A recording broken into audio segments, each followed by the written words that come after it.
Setiap orang dipuji seimbang dengan akal budinya, tetapi orang yang serong hatinya akan dihina.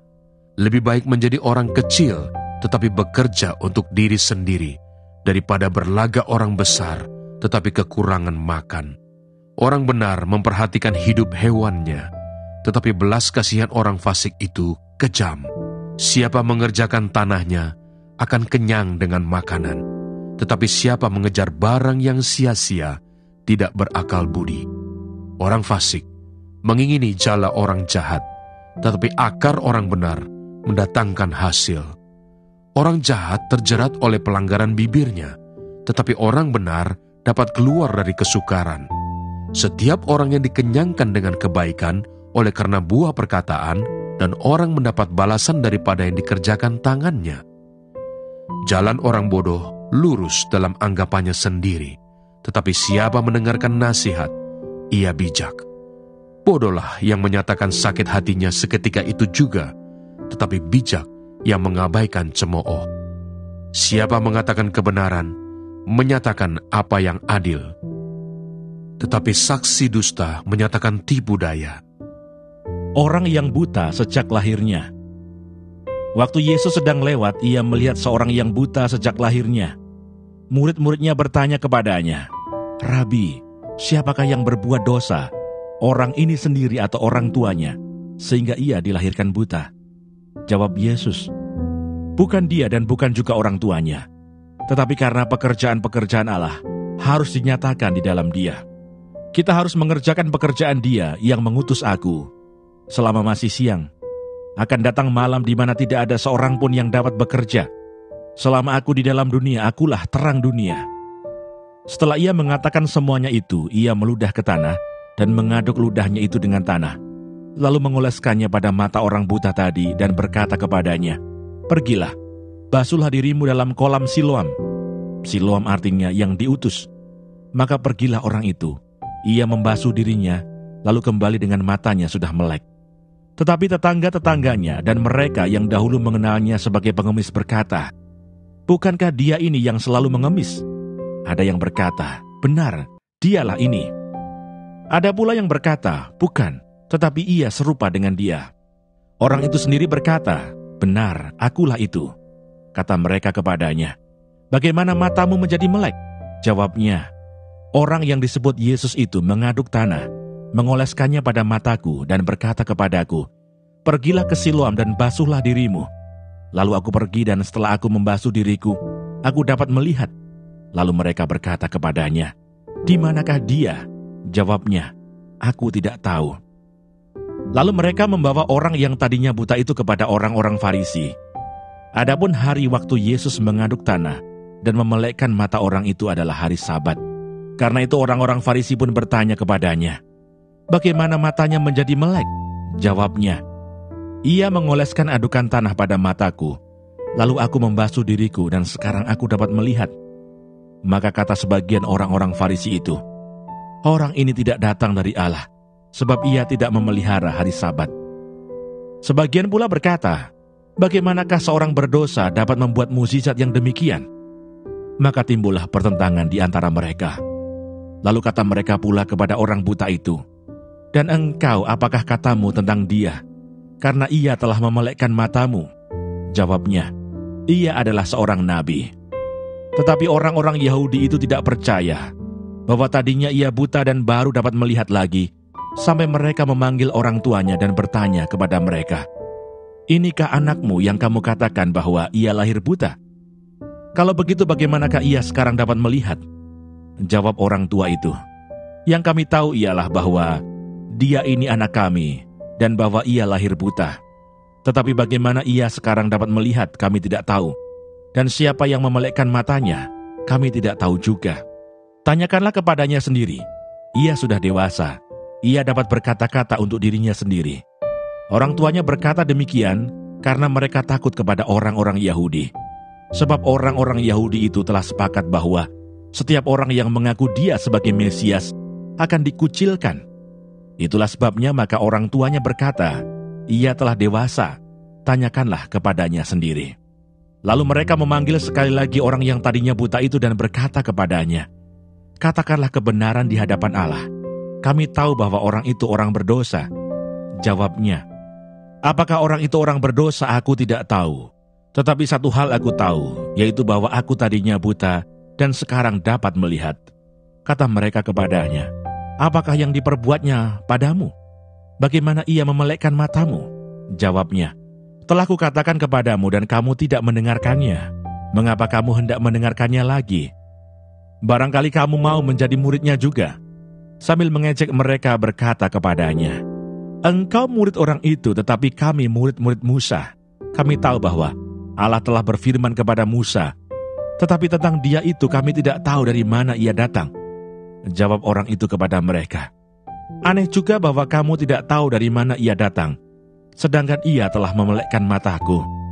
Kita tahu bahwa Allah tidak mendengarkan orang-orang berdosa, melainkan orang-orang yang saleh dan yang melakukan kehendak-Nya. Dari dahulu sampai sekarang tidak pernah terdengar bahwa ada orang yang memelekkan mata orang yang lahir buta. Jikalau orang itu tidak datang dari Allah, ia tidak dapat berbuat apa-apa." Jawab mereka, "Engkau ini lahir sama sekali dalam dosa, dan engkau hendak mengajar kami." Lalu mereka mengusir dia keluar. Kitab Rut. Rut pasal 1. Rut dan Naomi.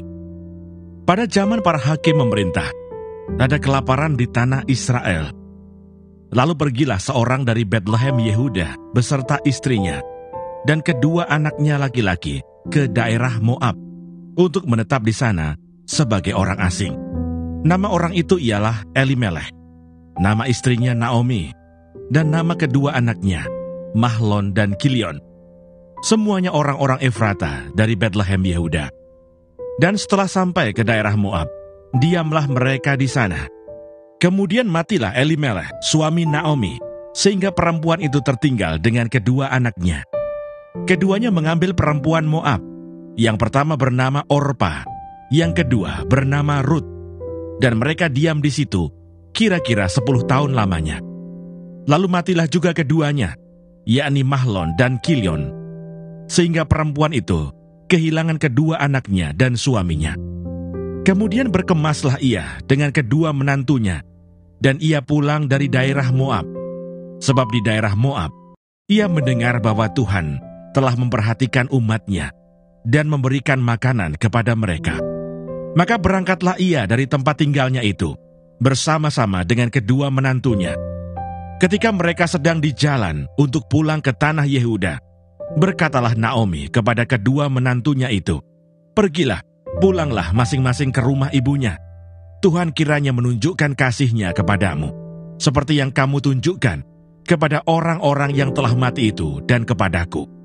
Kiranya atas karunia Tuhan, kamu mendapat tempat perlindungan, masing-masing di rumah suaminya."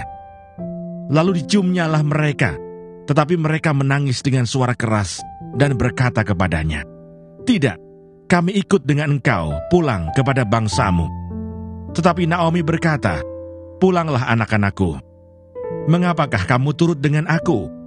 Bukankah tidak akan ada lagi anak laki-laki yang kulahirkan untuk dijadikan suamimu nanti? Pulanglah anak-anakku, pergilah. Sebab sudah terlalu tua aku untuk bersuami. Seandainya, pikirku, ada harapan bagiku, dan sekalipun malam ini aku bersuami, bahkan sekalipun aku masih melahirkan anak laki-laki, masakan kamu menanti sampai mereka dewasa? Masakan karena itu kamu harus menahan diri dan tidak bersuami? Janganlah kiranya demikian, anak-anakku. Bukankah jauh lebih pahit yang aku alami daripada kamu? Sebab tangan Tuhan teracung terhadap aku." Menangis pula mereka dengan suara keras. Lalu Orpa mencium mertuanya itu minta diri, tetapi Rut tetap berpaut padanya. Berkatalah Naomi, "Telah pulang iparmu kepada bangsanya dan kepada para allahnya. Pulanglah mengikuti iparmu itu." Tetapi kata Rut, "Janganlah desak aku meninggalkan engkau dan pulang dengan tidak mengikuti engkau. Sebab kemana engkau pergi, ke situ jugalah aku pergi. Dan di mana engkau bermalam, di situ jugalah aku bermalam. Bangsamulah bangsaku, dan Allahmulah Allahku. Di mana engkau mati, aku pun mati di sana, dan di sanalah aku dikuburkan. Beginilah kiranya Tuhan menghukum aku, bahkan lebih lagi daripada itu, jikalau sesuatu apapun memisahkan aku dari engkau, selain daripada maut." Ketika Naomi melihat bahwa Rut berkeras untuk ikut bersama-sama dengan dia, berhentilah ia berkata-kata kepadanya, dan berjalanlah keduanya sampai mereka tiba di Betlehem. Ketika mereka masuk ke Betlehem, gemparlah seluruh kota itu karena mereka, dan perempuan-perempuan berkata, "Naomi kah itu?" Tetapi ia berkata kepada mereka, "Janganlah sebutkan aku Naomi, sebutkanlah aku Mara, sebab Yang Maha Kuasa telah melakukan banyak yang pahit kepadaku. Dengan tangan yang penuh aku pergi, tetapi dengan tangan yang kosong Tuhan memulangkan aku. Mengapakah kamu menyebutkan aku Naomi? Karena Tuhan telah naik saksi menentang aku, dan Yang Maha Kuasa telah mendatangkan malapetaka kepadaku." Demikianlah Naomi pulang bersama-sama dengan Rut, perempuan Moab itu menantunya, yang turut pulang dari daerah Moab, dan sampailah mereka ke Betlehem pada permulaan musim menuai jelai. Rut pasal 2. Rut bertemu dengan Boas. Naomi itu mempunyai seorang sanak dari pihak suaminya, seorang yang kaya raya dari kaum Elimelech, namanya Boas. Maka Rut perempuan Moab itu berkata kepada Naomi, "Biarkanlah aku pergi ke ladang, memungut bulir-bulir jelai di belakang orang yang murah hati kepadaku." Dan sahut Naomi kepadanya, "Pergilah anakku." Pergilah ia, lalu sampai di ladang, dan memungut jelai di belakang penyabit-penyabit. Kebetulan ia berada di tanah milik Boas, yang berasal dari kaum Elimelech. Lalu datanglah Boas dari Betlehem. Ia berkata kepada penyabit-penyabit itu, "Tuhan kiranya menyertai kamu." Jawab mereka kepadanya, "Tuhan kiranya memberkati Tuan." Lalu kata Boas kepada bujangnya yang mengawasi penyabit-penyabit itu, "Dari manakah perempuan ini?" Bujang yang mengawasi penyabit-penyabit itu menjawab, "Dia adalah seorang perempuan Moab. Dia pulang bersama-sama dengan Naomi dari daerah Moab. Tadi ia berkata, 'Izinkanlah kiranya aku memungut dan mengumpulkan jelai dari antara berkas-berkas jelai ini di belakang penyabit-penyabit.' Begitulah ia datang dan terus sibuk dari pagi sampai sekarang, dan seketika pun ia tidak berhenti."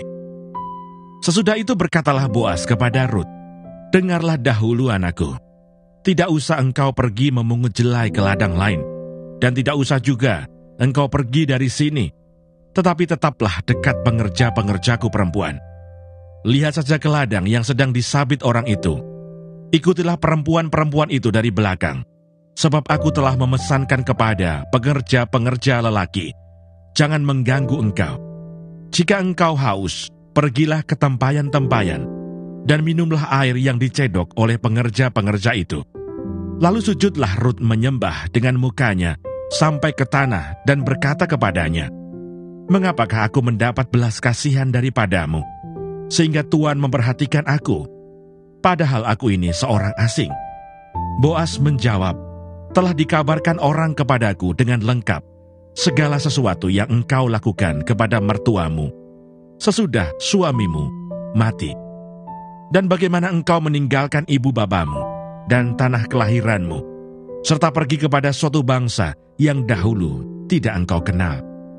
Tuhan kiranya membalas perbuatanmu itu, dan kepadamu kiranya dikaruniakan upahmu sepenuhnya oleh Tuhan, Allah Israel, yang di bawah sayapnya engkau datang berlindung."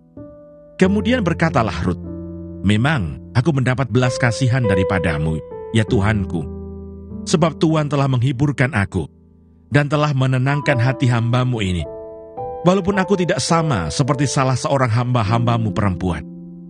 Ketika sudah waktu makan, berkatalah Boas kepadanya, "Datanglah kemari, makanlah roti ini, dan celupkanlah suapmu ke dalam cuka ini." Lalu duduklah ia di sisi penyabit-penyabit itu. Dan Boas mengunjukkan bertih gandum kepadanya. Makanlah Rut sampai kenyang, bahkan ada sisanya.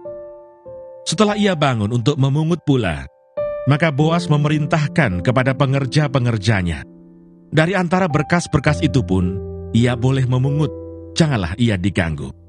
Bahkan haruslah kamu dengan sengaja menarik sedikit-sedikit dari onggokan jela itu untuk dia dan meninggalkannya, supaya dipungutnya. Janganlah berlaku kasar terhadap dia. Maka ia memungut di ladang sampai petang. Lalu ia mengirik yang dipungutnya itu, dan ada kira-kira seeva jelai banyaknya. Diangkatnyalah itu. Lalu masuklah ia ke kota. Ketika mertuanya melihat apa yang dipungutnya itu, dan ketika dikeluarkannya dan diberikannya kepada mertuanya, sisa yang ada setelah kenyang itu, maka berkatalah mertuanya kepadanya, "Di mana engkau memungut dan di mana engkau bekerja hari ini? Diberkatilah kiranya orang yang telah memperhatikan engkau itu." Lalu diceritakannya kepada mertuanya itu, pada siapa ia bekerja, katanya, "Nama orang pada siapa aku bekerja hari ini ialah Boas." Sesudah itu berkatalah Naomi kepada menantunya, "Diberkatilah kiranya orang itu oleh Tuhan, yang rela mengaruniakan kasih setianya kepada orang-orang yang hidup dan yang mati." Lagi kata Naomi kepadanya, "Orang itu kaum kerabat kita. Dialah salah seorang yang wajib menebus kita." Lalu kata Rut, perempuan Moab itu, "Lagi pula ia berkata kepadaku, tetaplah dekat pengerja-pengerjaku, sampai mereka menyelesaikan seluruh penyapitan ladangku." Lalu berkatalah Naomi kepada Rut menantunya itu, "Ya anakku, sebaiknya engkau keluar bersama-sama dengan pengerja-pengerjanya perempuan, supaya engkau jangan disusahi orang di ladang lain." Demikianlah Rut tetap dekat pada pengerja-pengerja perempuan Boas untuk memungut sampai musim menuai jelai dan musim menuai gandum telah berakhir. Dan selama itu ia tinggal pada mertuanya.